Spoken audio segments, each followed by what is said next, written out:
welcome again. So the time kind of cold, but let's try to get some workout in the meantime, yeah? So soon get back to me.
Yeah, big up and blessings, everybody. Yeah, good while now when I talk down. Well, another day, another struggles. One more day in Iraq. Actually, just trying to use my lunch break and get some work in. You know, you have to keep the muscles them sharp and thing, you know. Straight L to say. But I'm just kind of get back on it, still kind of rusty. I have a little ways to go, but you don't know, go hard or go home, right? Yeah, even though I winter, we still try to work on some summer strength. So I have one of them things there. So I hope you're doing good out there, I hope you're staying safe. You know, all the frontline workers for the COVID. You know, I have family and relatives too, doctors, nurses. Big up on yourself. I hope you're doing good out there, keeping yourself safe, staying strong. You know, all prayers go up to, you know. Condolences to all the people them losing a lot of people this year, to COVID especially. Violence is still a thing, I know, crime and violence. Just want to say, definitely it's something we need for also send up some prayers for. I believe strongly in the prayers, you understand? So it's just one of them things there. So it's another day, same stresses, same worries. Haven't really heard from my son. That's been kind of burdening me down for a little bit, but you know, we'll find ways to cope. Always praying, always singing, always staying positive. You know, the real work starts when I get back to the States. You know, but for now, we have to do what we have to do, right? So I want to address some things. You know, when I served in the military back home in Jamaica, one of my greatest concerns when I was in the streets and would do patrols and stuff sometimes was the young people, you know, the young youths them. And I mean, we can't exasperate enough the need for fathers in other homes and stuff like that, but you know, I realize a lot of the guys, the young men, were the ones, you know, running around with guns. Occasionally you'll find people in their 30s, late 20s, 40s and so on, but majority of them teenagers. You know, and I think it's a worrying concern. It's been a worrying concern for many years, you know. I know in some societies it's probably not seen as much of anything, but you know, we can't deal with it in our one, you see me? Big man thing, Jamaica, here in America, you know, it's a situation that is just so terrible. And you know, as a people, we need to seriously just keep praying up for better for these young men and these young women who find themselves in some real precarious situations, you know.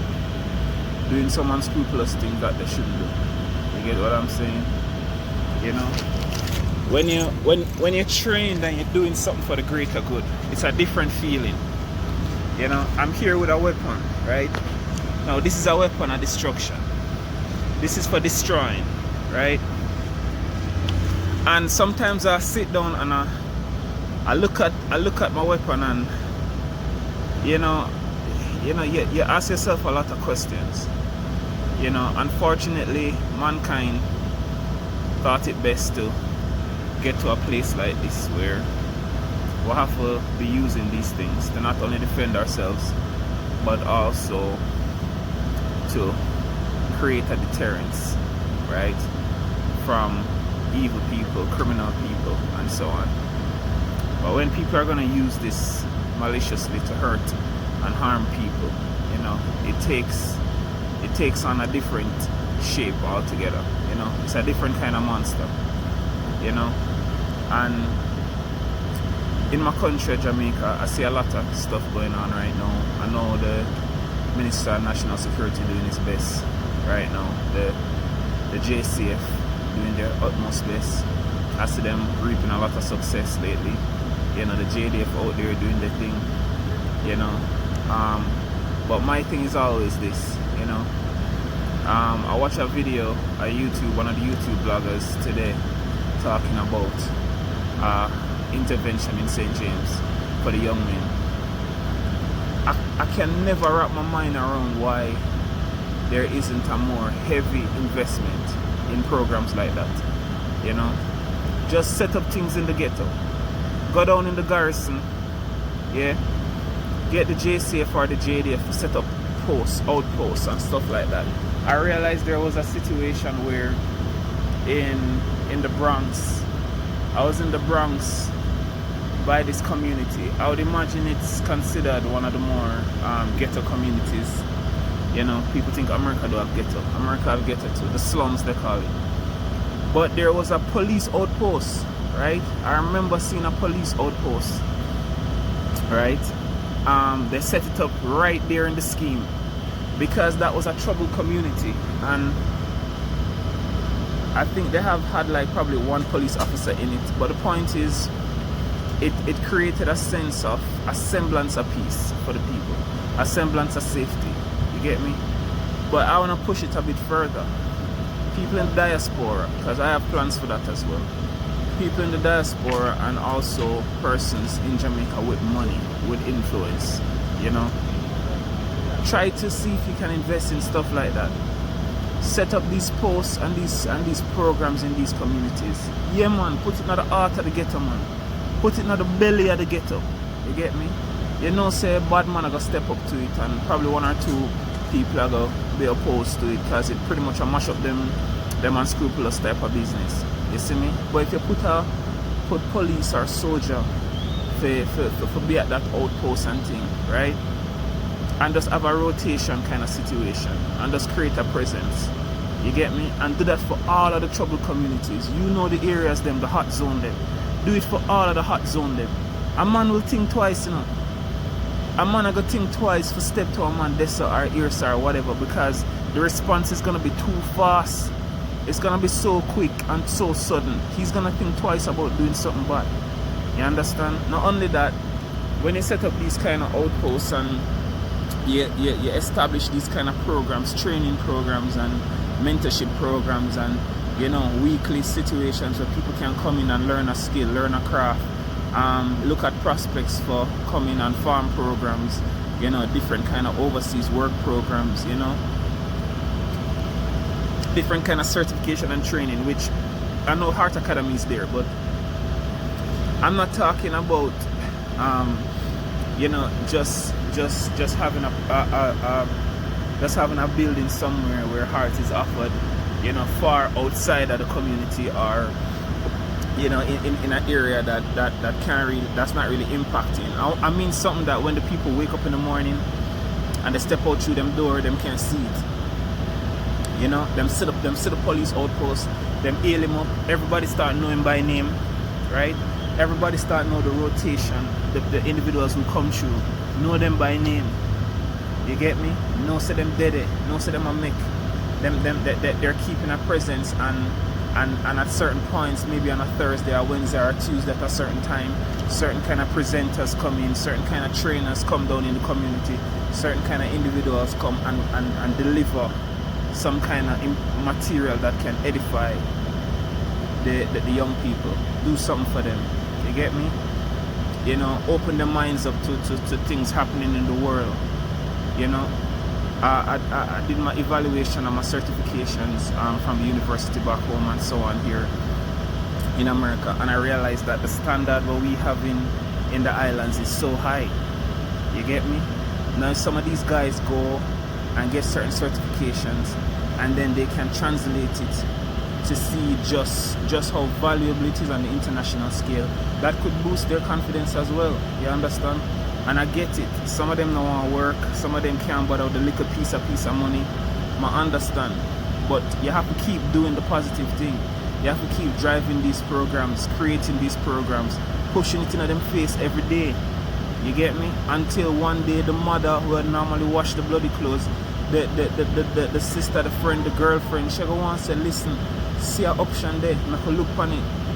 You bring in your little 5 cents, me go work and bring in my 5 cents. I will make something work. You get me? Come and teach them about family, teach them about give them uplifting stuff, you know. Muster all of the fathers in the country and make them come in and do a big sit down and talk with the young men's program or forum on a regular or something. But I mean, I have so many ideas, right? And you know, I just think that a more direct approach, similar to what they're about to now do in St. James, with that program for the young men, is something that's very necessary. You get me? I really weep for the crime and the deaths and so on going on in the island. I weep for the way how, you know, the homes are missing our dads, missing the fathers, and you know, these kids are just losing out, you know. And I hope that things can get better. I hope that things can improve, you know. But for now, we have to just keep doing the fight, keep putting in the prayers, and let's just hope that will actually do something to make things a little bit better. You understand? Again, for the diasporas, like, I understand foreign life. You know, you have your own family for think about and all of that and stuff. But just meds it. Think about being an ambassador for your country. You understand? If you come here in America and you get a certain value and you add a certain value to your life, yeah, share it. Share it. Don't just turn your back on the island and say, you know, whatever. You get me? Reach out back, man. Invest in some programs that can help some other people be able to live some of the great things that you're living, you're experiencing. You understand what I'm saying? So you know, I challenge you guys, you know, I challenge all of the entertainers, all the people out of Jamaica that has found some success. Don't be silent, don't be quiet about it. You know, sit down, brainstorm and see what you can do for this better the place, you know. And wherever you are, anywhere in the world, just shine a light, you know, Jamaica to the world. Yeah, make sure say live a positive kind of life and, you know, uplift somebody along the way. You get me? So I'm gonna jump back on this. I have some more reps, some more sets for this. So big up on yourself again. All the best for the rest of the week. And honorable, yeah? Like, share, subscribe. Stay tuned for my next video. We'll talk again soon. Alright, blessings. Super high demand, and I'm only going to do this for a very limited time. So make sure you click the link, join the training, come to the training, make sure you bring a notepad and pen, make